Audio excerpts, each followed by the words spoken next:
ISKCON নামক সাম্প্রদায়িক উগ্র জঙ্গিবাদী গোষ্ঠীকে যদি নিষিদ্ধ না করা হয়, বাংলার মাটিতে ইসকনকে অবাঞ্ছিত করতে, উৎখাত করতে যা করতে হয় আমরা নিজেরাই তা করব।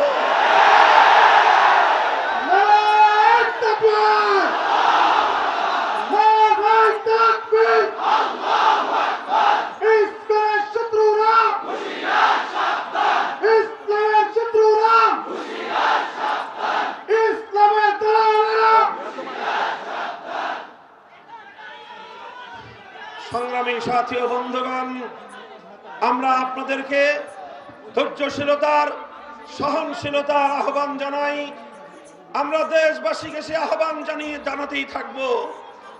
আমরা স্পষ্টভাবে লক্ষ্য করছি, বিগত 15 বছর যাবৎ সকল ধরনের কূটনৈতিক শিষ্টাচারকে উপেক্ষা করে, এমনকি ন্যূনতম প্রতিবেশী সুলভ যে সাধারণ সভ্যতা, সাধারণ যে স্বাধীনতা, সেই সভ্যতাকে লঙ্ঘন করে পার্শ্ববর্তী দেশ হিসেবে বাংলাদেশের ভারত রাষ্ট্র বাংলাদেশের আভ্যন্তরীণ বিষয়ে নগ্নভাবে হস্তক্ষেপ করে চলেছে।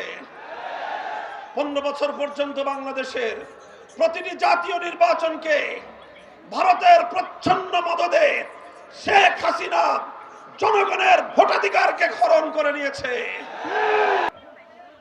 বিগত এপ্রিল মাসের 18 তারিখ এই ফরিদপুরের মধুখালীতে আশরাফুল ইসলাম খান এবং আসাদুল ইসলাম খান নামে আমার 2 মুসলিম যুবককে যেভাবে সাম্প্রদায়িক উগ্র হিন্দুত্ববাদী গোষ্ঠী সম্পূর্ণ সুপরিকল্পিতভাবে হত্যা করেছে, যদি তখন এই হত্যাকাণ্ডের বিরুদ্ধে যথাযথ বিহিত করা হতো, যদি তার বিরুদ্ধে যথাযথ ব্যবস্থা গ্রহণ করা হতো, তাহলে গতকালকের চট্টগ্রামের এই মর্মান্তিক আইনজীবী হত্যার ঘটনা ঘটতো না।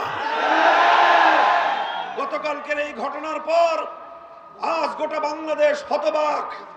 বাংলাদেশের বিবেকবান মানুষ বাকরুদ্ধ।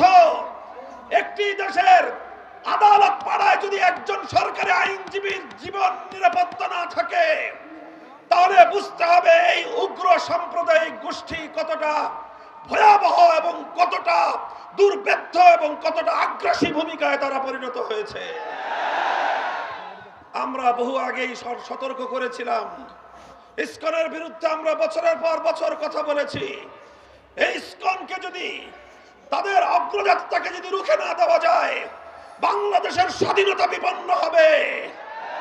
জাতি ধর্ম নির্বিশেষে বাংলাদেশের সাম্প্রদায়িক সম্প্রীতির যে স্থিতিশীল পরিবেশ, এই পরিবেশকে ওরা জাহান্নামের আগুন দিয়ে জ্বালিয়ে পুড়িয়ে ছারখার করবে। আমরা অবাক বিস্ময়ে তাকিয়ে আছি বাংলাদেশের বিচার ব্যবস্থার দিকে, সর্বোচ্চ আদালতের দিকে। এখনো ইসকনকে নিষিদ্ধ করা হয় নাই। আজ আমরা ফরিদপুরের গণসমাবেশ থেকে ঘোষণা করতে চাই, অত্যন্ত দুঃখ এবং ক্ষোভ প্রকাশ করছি গতকালকের বাংলাদেশে ঘটে যাওয়া ইতিহাসের নির্মম ও বর্বরতার যে প্রতীক সংগঠিত হয়েছে বাংলাদেশের চট্টগ্রাম জেলায় একজন আইনজীবীকে সরকারি জেলা সহকারী প্রসিকিউটর জনাব সাইফুল ইসলাম আলিফ আপনি নিতে চাইলে অবশ্যই ঠিকানা পাঠিয়ে দিবেন, মোবাইল নাম্বার সহ। এমন একজন তাজা প্রাণকে সাম্প্রদায়িক উগ্র হিন্দুত্ববাদী সংগঠন ইসকনের জঙ্গিবাদীরা নির্মমভাবে কুপিয়ে জবাই করে প্রকাশ্য দিবালোকে যেভাবে হত্যা করেছে, এই বর্বর হত্যাযজ্ঞের নিন্দা জানাই এবং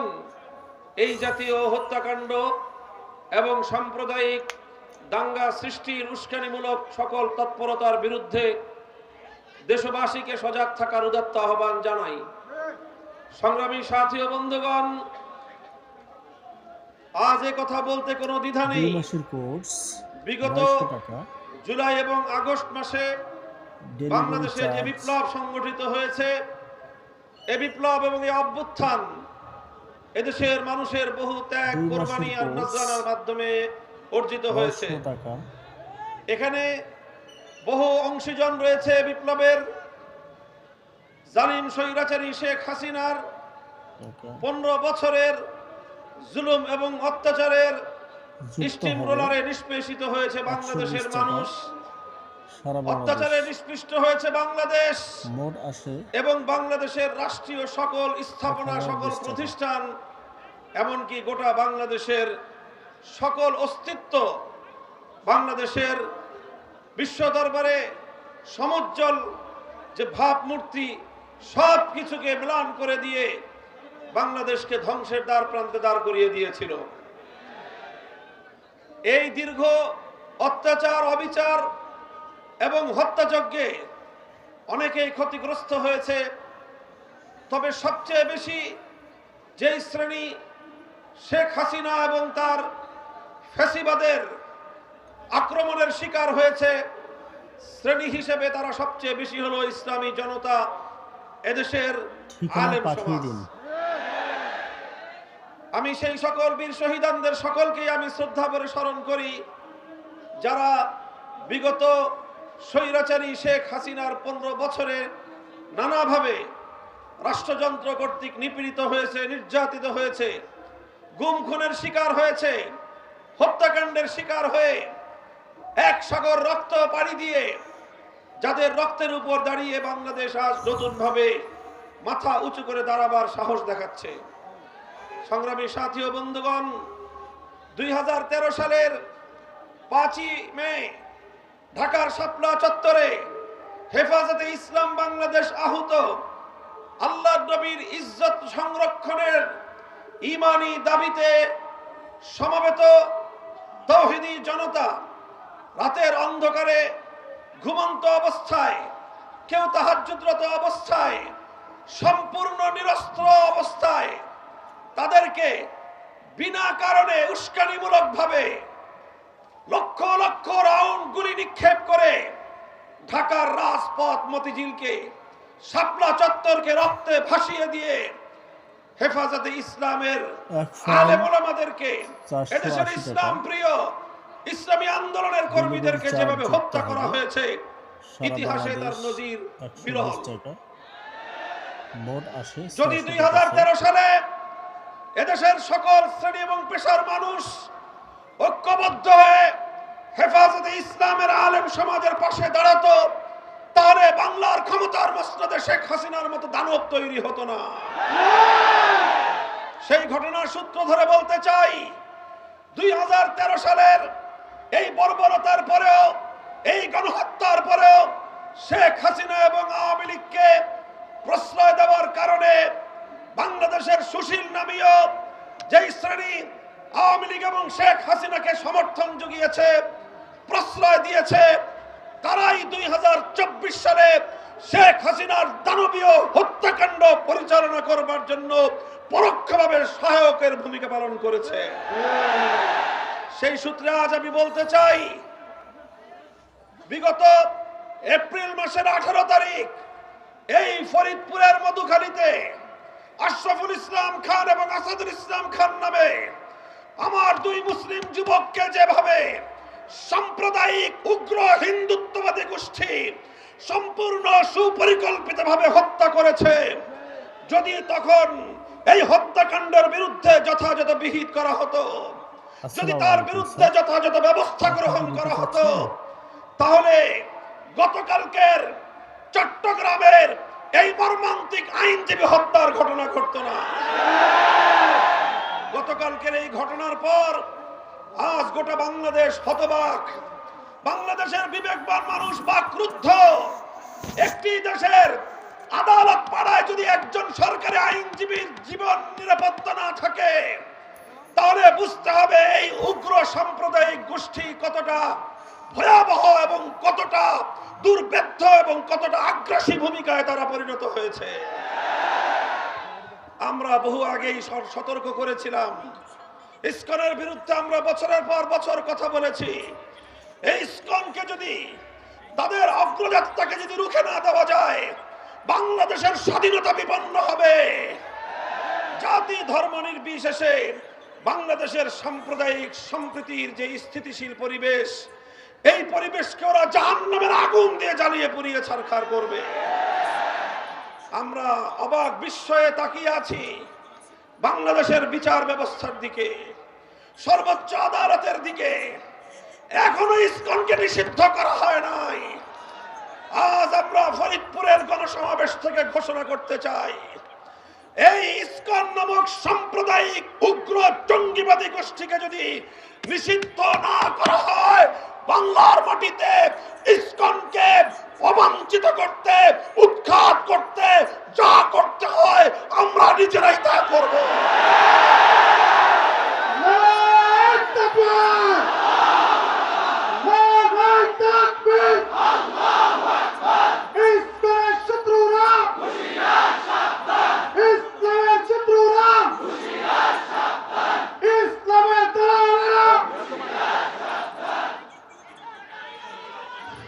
সংগ্রামী সাথী ও বন্ধুগণ, আমরা আপনাদেরকে ধৈর্যশীলতার, সহনশীলতার আহ্বান জানাই।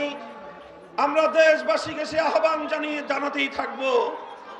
আমরা স্পষ্টভাবে লক্ষ্য করছি, বিগত 15 বছর যাবৎ সকল ধরনের কূটনৈতিক শিষ্টাচারকে উপেক্ষা করে, এমনকি ন্যূনতম প্রতিবেশী সুলভ যে সাধারণ সভ্যতা, সাধারণ যে শালীনতা, সেই সভ্যতাকে লঙ্ঘন করে পার্শ্ববর্তী দেশ হিসেবে বাংলাদেশের ভারত রাষ্ট্র বাংলাদেশের আভ্যন্তরীণ বিষয়ে নগ্নভাবে হস্তক্ষেপ করে চলেছে।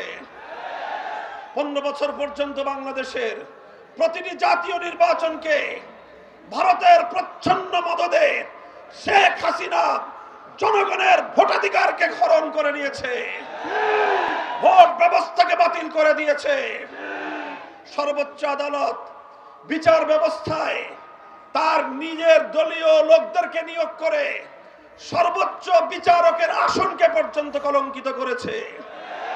প্রধান বিচারপতির চেয়ারে বসে শেখ হাসিনার লেসপেন্সাররা তারা দলীয় নেতা কর্মীর মতো বক্তব্য দিত। শেখ হাসিনার ইশারা ছাড়া বাংলাদেশের প্রধান বিচারপতি পর্যন্ত কোন রায় দিত না, বিচার ব্যবস্থাকে ধ্বংস করে সেরেছিল।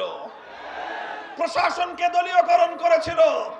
প্রশাসনের সর্বোচ্চ জায়গা থেকে সর্বনিম্ন স্তর পর্যন্ত দলীয় ক্যাডারদেরকে নিয়োগ করে বাংলাদেশটাকে ফ্যাসিবাদী রাষ্ট্রে পরিণত করেছিল। আইন শৃঙ্খলা রক্ষাকারী বাহিনীর কথা কি বলবো? এই আমাদের প্রিয় পুলিশ বাহিনী, যাদের দীর্ঘ ঐতিহ্য ছিল, ৭১-এর মুক্তিযুদ্ধের রণাঙ্গন থেকে যারা যাত্রা শুরু করেছিল, সেই পুলিশ বাহিনীকে দলীয় পেটোয়া বাহিনীতে পরিণত করে বাংলাদেশের সকল পুলিশদেরকে সে তার নিজস্ব দলীয় গুন্ডায় পরিণত করেছিল। আর এভাবে আইন শৃঙ্খলা রক্ষাকারী বাহিনীকে জনগণের মুখোমুখি দাঁড় করিয়ে জনগণ এবং রাষ্ট্রের বিরুদ্ধে একটি যুদ্ধাঙ্গী পরিবেশ তৈরি করেছিল শেখ হাসিনা। আমি অবাক বিস্ময়ে চিন্তা করি যে একটি দেশের আভ্যন্তরীণ বিষয়ে একটি দেশের প্রধানমন্ত্রী হয়ে দেশকে এভাবে আত্মঘাতী ভাবে দেশকে ধ্বংসের দ্বার প্রান্তে কিভাবে একজন মানুষ পরিণত করতে পারে। তারপরে চিন্তা করে দেখলাম, শেখ হাসিনার রাজনীতি নিয়ে স্টাডি করলাম, আমার কাছে দিবালোকের ন্যায় পরিষ্কার হয়ে গেল শেখ হাসিনার রাজনীতি শুরু করেছিল বাংলাদেশকে ধ্বংস করার জন্য। 1975 সালে তার বাবা শেখ মুজিবুর রহমান সাহেব জাতির সঙ্গে 1970-এর জাতীয় নির্বাচনে যে ওয়াদা করেছিলেন, সেই ওয়াদা ভঙ্গ করে জনগণের গণতান্ত্রিক অধিকার হরণ করেছিলেন। কোরআন সুন্নাহ বিরোধী আইন তৈরি না করবার অঙ্গীকার করে তিনি ধর্মনিরপেক্ষতাবাদ নামক কুফরি সংবিধান চাপিয়ে দিয়ে ওয়াদা খেলাফি করেছিলেন, জাতির সঙ্গে গাদ্দারি করেছিলেন। 72 থেকে 75 সাল পর্যন্ত 30,000 মায়ের কোল খালি করেছেন, বাংলার 30,000 দামাল সন্তানকে হত্যা করেছিলেন। 1971-এর স্বাধীনতার পর সর্বপ্রথম ক্রস ফায়ারের নামে সিরাজ শিকদারকে হত্যা করে শেখ মুজিবুর রহমান সাহেব বাংলাদেশে খুন এবং গুমের রাজনীতির সূচনা করেছিলেন। আর এই সব কিছুর প্রায়শ্চিত্ত করতে হয়েছিল তাকে ৭৫ সালের 15ই আগস্ট। কিন্তু আমরা দেখলাম 1975-এর 15ই আগস্টের এই হত্যাকাণ্ডের পর শেখ হাসিনা ঘোষণা করেছিলেন আন্তর্জাতিক গণমাধ্যমে, যেই জাতি যেই দেশ তার বাবা এবং তার পরিবারকে হত্যা করেছে তিনি সেই দেশের কাছ থেকে, সেই জাতির কাছ থেকে প্রতিশোধ গ্রহণ করবেন। সেই শুরু হলো শেখ হাসিনার প্রতিশোধের রাজনীতি। 1975 সালের 15ই আগস্ট থেকে 2024 সালের 5ই আগস্ট শেখ হাসিনার 50 বছরের রাজনীতি ছিল প্রতিশোধ গ্রহণের রাজনীতি। সে প্রতিশোধ নিয়েছে বাংলাদেশের কাছ থেকে, সে প্রতিশোধ নিয়েছে বাংলার জনগণের কাছ থেকে, সে প্রতিশোধ গ্রহণ করেছে বাংলাদেশের মানচিত্রের কাছ থেকে। সে এমন ভাবে প্রতিশোধ নিয়েছে, এমন কি বলতে বলতে কথা পর্যন্ত আমি বলতে বাধ্য, শেখ হাসিনা প্রতিশোধ নিয়েছে তার নিজের দল আওয়ামী লীগের কাছ থেকে। কিভাবে জনগণের কাছ থেকে প্রতিশোধ দিল দেখেন। ছোট্ট একটা তথ্য, আজকে বাংলাদেশের অনেকগুলো ব্যাংক, কতগুলো ব্যাংক সংবাদ মাধ্যম এবং সাধারণ জনগণ যারা ব্যবসায়িক কাজে, ব্যক্তিগত কাজে ব্যাংকিং করতে হয়, আপনারা নিজেরাই ভুক্তভোগী। ব্যাংকগুলোতে গেলে 10,000 টাকার চেক পাস করবার সামর্থ্য নাই। কোটি টাকার ডিপোজিট, আপনার ব্যাংকে যাবেন, আপনাকে বলবে যে মাসে মাসে 50,000 টাকা করে নিয়ে যান।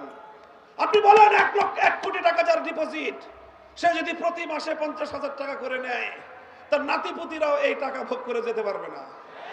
এই হলো দেশের ব্যাংকিং সেক্টরের অবস্থা। অর্থনীতির ভিত ধসিয়ে দিয়ে গোটা বাংলাদেশটাকে আক্ষরিক অর্থে তলাবিহীন ঝুড়িতে পরিণত করে গিয়েছে শেখ হাসিনা। কিভাবে করেছে? মেগা প্রজেক্টের নামে মেগা দুর্নীতি করেছে। 30,000 কোটি টাকার নামে পদ্মা সেতু করে 20,000 কোটি টাকা পাচার করেছে। এভাবে প্রতিটি মেগা প্রজেক্ট থেকে 2 গুণ 3 গুণ বেশি খরচ দেখিয়ে শেখ হাসিনা এবং তার ঘনিষ্ঠ লোকজন গোটা বাংলাদেশের, এখানে লক্ষ কোটি বাঙালিদের, প্রবাসী বাঙালিদের, ব্যবসায়ী বাংলাদেশের মানুষদের কষ্টার্জিত ঘাম ঝরানো অর্থ, যেটা দিয়ে তিলে তিলে দেশ এগিয়ে যাচ্ছিল, সেই সব অর্থ পাচার করে বাংলাদেশকে ধ্বংস করে দিয়েছে। আমি চিন্তা করি, একটা মানুষ, তাও বিধবা, একজন বিধবা নারী, একটা ছেলে আর একটা মেয়ে আছে, এই ছেলে মেয়েকে আগে থেকে দেশের বাইরে সেটেল করেছে। আর একটা বোন ছিল, এই মহিলা প্রায় 80 বছরের কাছাকাছি, তার এত হাজার হাজার কোটি টাকা দুর্নীতি করবার এবং পাচার করবার প্রয়োজনটা কি ছিল? পরে আমার কাছে মনে হয়েছে আসলে টাকার লোভে শেখ হাসিনা অর্থ পাচার করে নাই, সে বাংলাদেশের কাছ থেকে প্রতিশোধ গ্রহণ করতে চেয়েছে। বাংলাদেশের অর্থনীতি ধ্বংস করাই ছিল তার উদ্দেশ্য। বাংলাদেশ যেন বিশ্ব দরবারে মাথা উঁচু করে দাঁড়াতে না পারে, বরং বাংলাদেশ যেন চিরদিন ভারতের করতলগত একটি অঙ্গরাজ্যের মতো থাকে, সেটাই ছিল শেখ হাসিনার রাজনীতির প্রধান কথা।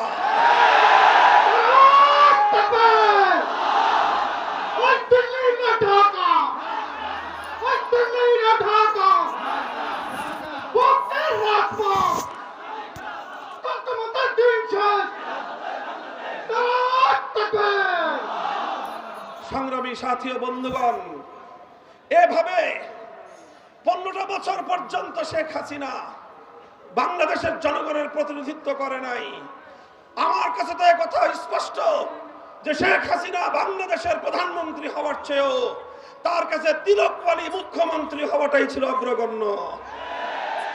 এভাবে বাংলাদেশের মানুষের ভোটাধিকার, বাংলাদেশের আইন শৃঙ্খলা রক্ষাকারী বাহিনী, বাংলাদেশের প্রশাসন, বাংলাদেশের অর্থ ব্যবস্থা সবকিছু ভেঙে গুড়িয়ে দিয়ে বাংলাদেশের চির উন্নত শিরকে ধুলোয় মিশিয়ে দেওয়াই ছিল তার এবং তার প্রভুদের রাজনীতির মূল কথা।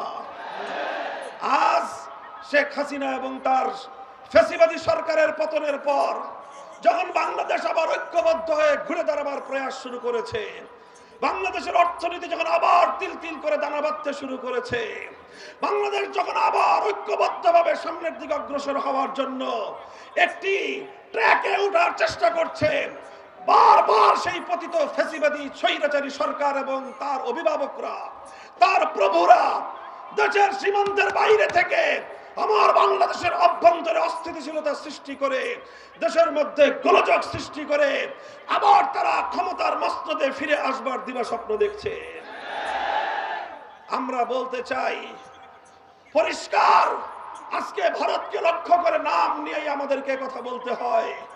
বিগত 6 মাসে অনেক চেষ্টা করেছো, বানের পানি ছেড়ে দিয়ে বাংলার মানুষকে তুমি পানিতে ডুবিয়ে মারার চেষ্টা করেছো। বাংলাদেশের মানুষ বন্যার পানিতে দাঁড়িয়ে তারা হাতে হাত রেখে আরো ঐক্যবদ্ধ হয়েছে। এবার তুমি ইসকনকে লেলিয়ে দিয়ে বাংলাদেশের অভ্যন্তরে হিন্দু মুসলিম দাঙ্গা বাঁধাতে চাও। আমরা পরিষ্কার ভাষায় বলি, সংখ্যালঘু হিন্দু ধর্মাবলম্বী যারা সম্প্রীতিতে বিশ্বাসী, আপনারা নিজ নিজ জায়গায় শান্তিপ্রিয় ভাবে থাকুন।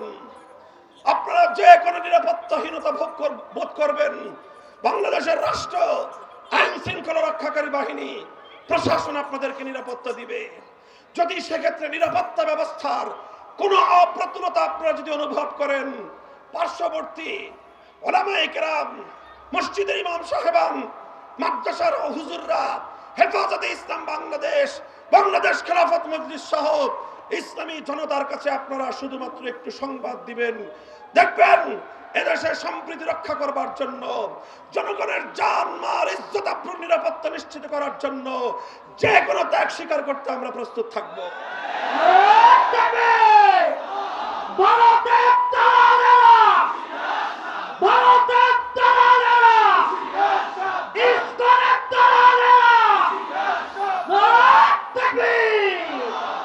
আমরা বাংলাদেশের এই অন্তর্বর্তীকালীন সরকারের কাছে স্পষ্ট দাবি জানাতে চাই, সব বিষয়ে স্বাভাবিকতাকে ফিরিয়ে আনবার চেষ্টা করুন। ভারতে সংখ্যালঘু হিসেবে মুসলমানরা যেই অধিকার থেকে বঞ্চিত হচ্ছে, ভারতে হিন্দুদের বিপরীতে মুসলমানদের তাদের জনসংখ্যার যে অনুপাত, সেই অনুপাতে ভারতের রাষ্ট্র কর্তৃক প্রদত্ত সরকারি সুযোগ সুবিধা এবং চাকরি বাকরিতে কত পার্সেন্ট মুসলমান সেখানে নিয়োজিত, আর পক্ষান্তরে বাংলাদেশে সংখ্যালঘু হিন্দু ধর্মাবলম্বীদের সংখ্যানুপাতিক অনুপাত হিসেবে তারা কত পার্সেন্ট বাংলাদেশের সরকারি সুযোগ সুবিধা, চাকরি বাকরির সুবিধা ভোগ করছে, বিষয়গুলো জাতির সামনে স্পষ্ট করুন। আমি কথা বলি না যে ভারত যেহেতু সংখ্যালঘু মুসলমানদেরকে তাদের প্রাপ্য অধিকার থেকে বঞ্চিত করেছে, কাজেই তার প্রতিশোধ নিতে বাংলাদেশের হিন্দুদেরকে প্রাপ্য অধিকার থেকে বঞ্চিত করা হবে, এই ধরনের সাম্প্রদায়িক কোন দাবি অতীতে আমরা করি নাই, আজও করছি না, ভবিষ্যতেও আমরা করব না। আমাদের স্পষ্ট কথা, সকলের সঙ্গে ইনসাফপূর্ণ আচরণ করুন। যদি বৈষম্য থেকে থাকে, যদি এমন থেকে থাকে যে শুধু হিন্দু ধর্মাবলম্বী হওয়ার কারণে ভারতের আশ্রয়ে প্রশ্রয়ে ভারতের এজেন্ডা বাস্তবায়ন করার জন্য নানাভাবে তাদেরকে পদায়ন করা হয়ে থাকে, তাহলে এখানে ষড়যন্ত্রের আভাস খুঁজে পাই আমরা।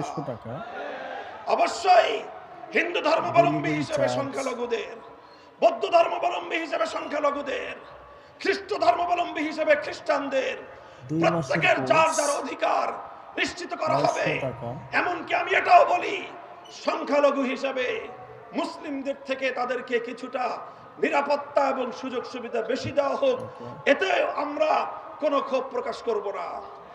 কিন্তু যদি আরেকটি দেশের এজেন্ডা বাস্তবায়ন করার জন্য যারা বাংলাদেশকে নয় ভারতকে নিজেদের প্রধান আশ্রয় হিসেবে মনে করে, তাদেরকে মাধ্যমে যদি আমার বাংলার অভ্যন্তরে বিশৃঙ্খলা সৃষ্টির পায়তারা করা হয়, আর সেই বিশৃঙ্খলাকারীদেরকে যদি আপনারা প্রতিরোধ করতে না পারেন, প্রতিরোধ করতে ব্যর্থ হন, জনগণ নিজেরাই প্রতিরোধের জন্য প্রতিরোধ যুদ্ধ করবে।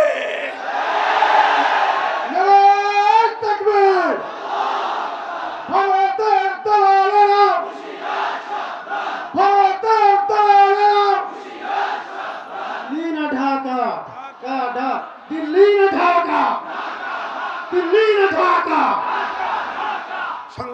সাথী ও বন্ধুগণ, আজ লাখো কণ্ঠে চট্টগ্রাম থেকে যে আওয়াজ উঠেছে, ঠিকানা পাঠিয়ে দিন। টেকনাফ থেকে তেতুলিয়ায় গোটা বাংলাদেশ আজ অভিন্ন সুরে কথা বলছে। আর কোন সাইফুল ইসলাম আলিফ ভাইয়ের মতো শহীদি মৃত্যু আমরা দেখতে চাই না। আর কোন অযথা রক্তপাত বাংলার মাটিতে আমরা দেখতে চাই না। ফ্যাসিবাদ যেভাবে 2000 তরুণ ছাত্র যুবকের রক্তের উপর দিয়ে ক্ষমতার মসনদকে আঁকড়ে থাকবার চেষ্টা করেছিল, বাংলাদেশের ক্ষমতার মসনদ যেন আর কোন ক্ষমতাসীনদের কাছে রক্তের চেয়ে বেশি দামি না হয়। আমরা ভবিষ্যৎ সকল রাষ্ট্রীয় কর্ণধারদেরকে স্পষ্ট বার্তা দিয়ে দিতে চাই, জনগণের জানমাল ইজ্জত আবরু তাদের জীবনের নিরাপত্তাকে সবার চেয়ে অগ্রগণ্য মনে করতে হবে। জনগণের রক্তের উপর দিয়ে ক্ষমতার মসনদে থাকবার কেউ চেষ্টা করবেন না। জনগণ যতদিন চায় ততদিন থাকবেন।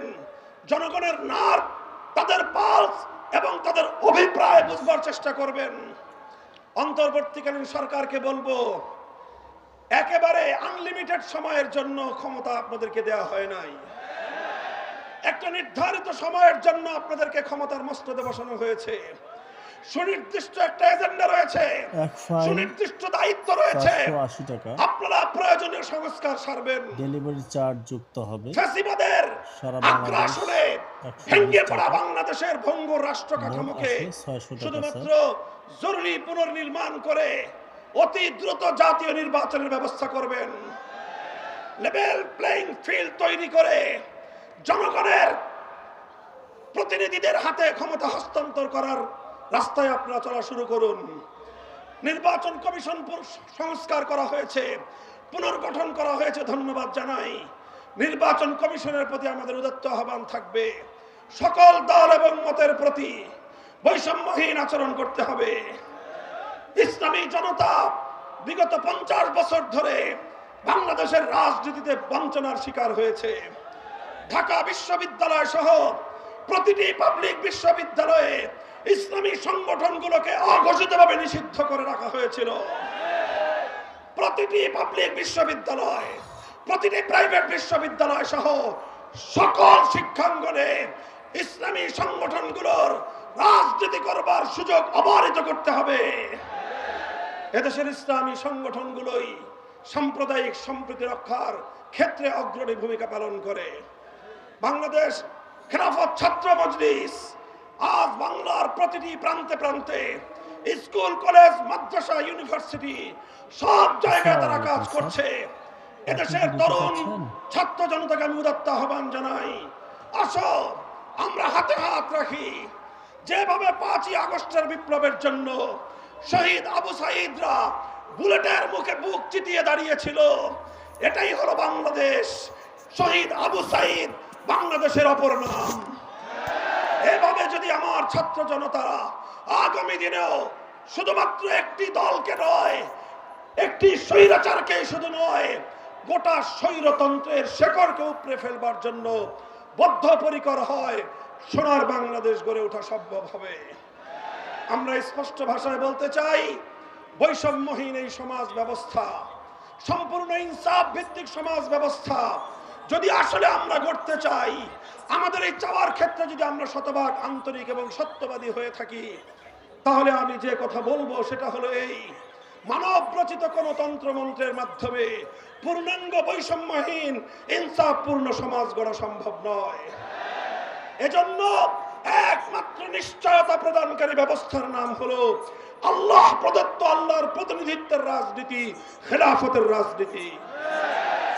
তাই আজ বাংলাদেশ খেলাফত মজলিসে দেশের শীর্ষ উলামায়ে কেরাম, বুদ্ধিজীবী, সুশীল সমাজ, শিক্ষিত সমাজ, সরকারি অবসরপ্রাপ্ত কর্মকর্তারা তারা দলে দলে যোগদান করছেন। আমরা তাদের সকলকে নিয়ে বাংলাদেশে খেলাফত কায়েমের এই গণ আন্দোলনকে দুর্বার গতিতে এগিয়ে নিয়ে যাওয়ার জন্য আমরা ঐক্যবদ্ধভাবে কাজ করব ইনশাআল্লাহ। আজ যোগদানকারী যারা, তাদেরকে আমি বাংলাদেশ খেলাফত মজলিসের পক্ষ থেকে সাদর সম্ভাষণ জানাই। সেই সাথে সংস্কার করে বাংলাদেশের যে জাতীয় নির্বাচন হবে, সেই নির্বাচনে জাতীয় সংসদে কোরআন সুন্নাহ বিরোধী কোন আইন যেন তৈরি না হতে পারে, সেই ধরনের কোন একটি ধারা এবারের সংবিধান সংস্কারের মাধ্যমে অন্তর্ভুক্ত করবার জোর দাবি জানাচ্ছি। আগামী জাতীয় সংসদে বাংলাদেশ খেলাফত মজলিসের পক্ষ থেকে দায়িত্বশীল জনগণ জননন্দিত নেতৃবৃন্দকে আমরা জনগণের প্রতিনিধি হিসেবে জাতীয় সংসদে দেখতে চাই। এজন্য আমি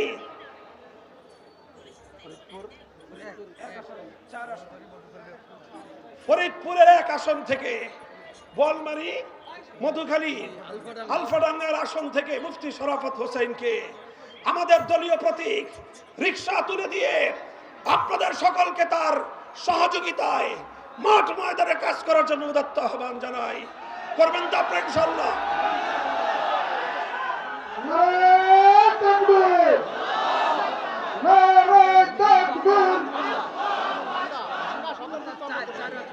ফরিদপুর ৪ ভাঙ্গা চরভদ্রেশন সদরপুর আসন থেকে মিজানুর রহমান মোল্লা সাহেবকে রিকশা প্রতীক হাতে তুলে দিয়ে ইনশাআল্লাহ আপনাদের সকলের কাছে তার প্রতি সহযোগিতার হাত মাঠে ময়দানে কাজ করার উদাত্ত আহ্বান জানাই। আপনারা থাকবেন তো ইনশাআল্লাহ? ইনশাআল্লাহ ইসলামী বিপ্লবের যে গণজোয়ার সৃষ্টি হয়েছে, এদেশের সকল ইসলামপন্থীরা আমরা হাতে হাত রেখে আগামীর বাংলাদেশ একটি সাম্রাজ্যবাদ বিরোধী বাংলাদেশ হিসেবে গড়ে তুলব। কোন বিদেশি আধিপত্যবাদী শক্তির আধিপত্য বাংলাদেশে চলবে না। আগামীর বাংলাদেশ হবে ইসলামের বাংলাদেশ, আগামীর বাংলাদেশ হবে খেলাফতের বাংলাদেশ।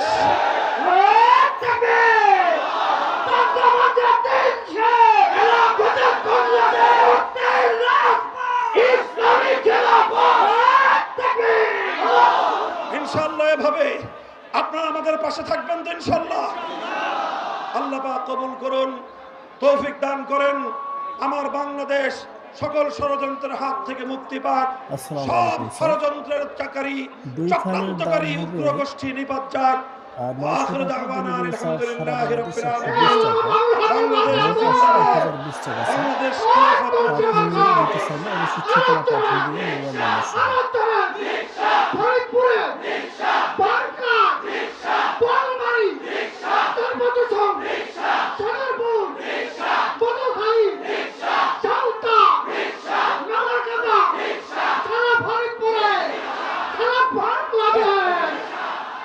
সুবহানাল্লাহি ওয়া বিহামদিহি সুবহানাকাল্লাহুম্মা বিহামদিকা আশহাদু আল লা ইলাহা ইল্লা আনতা আস্তাগফিরুকা ওয়া আতুবু ইলাইক।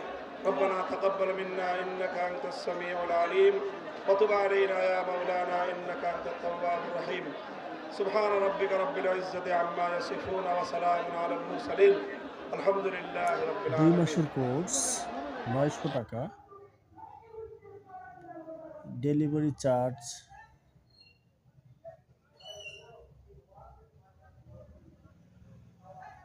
2 মাসের কোর্স 900 টাকা,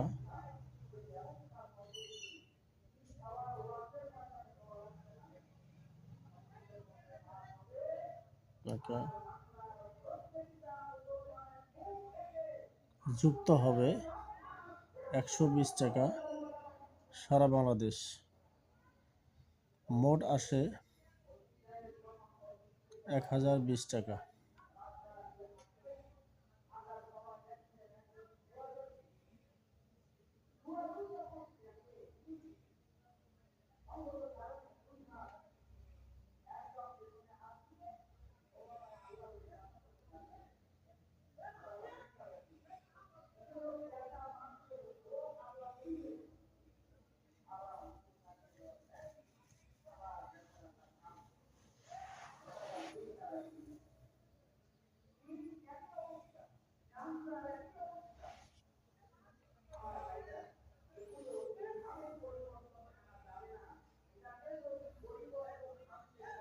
ঠিকানা পাঠিয়ে দিন।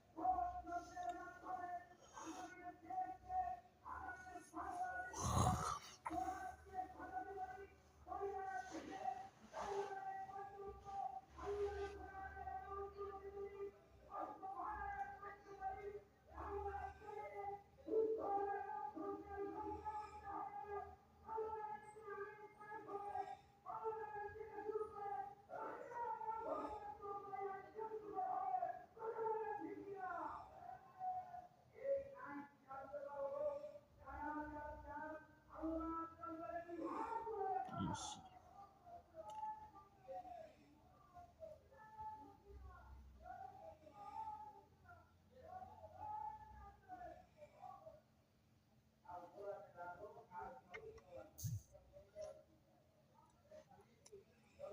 এক ফাইল 480 টাকা, ডেলিভারি চার্জ যুক্ত হবে।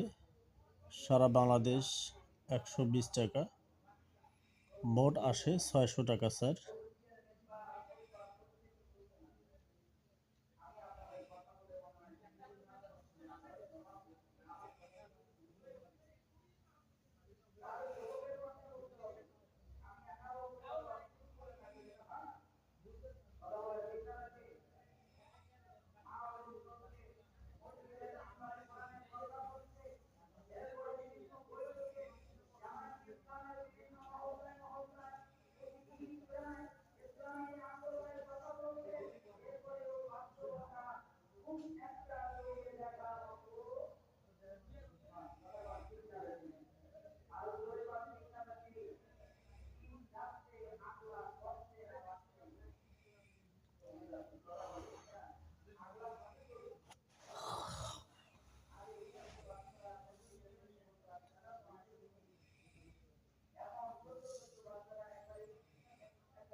আসসালামু আলাইকুম স্যার, আপনি কি নিতে চাচ্ছেন?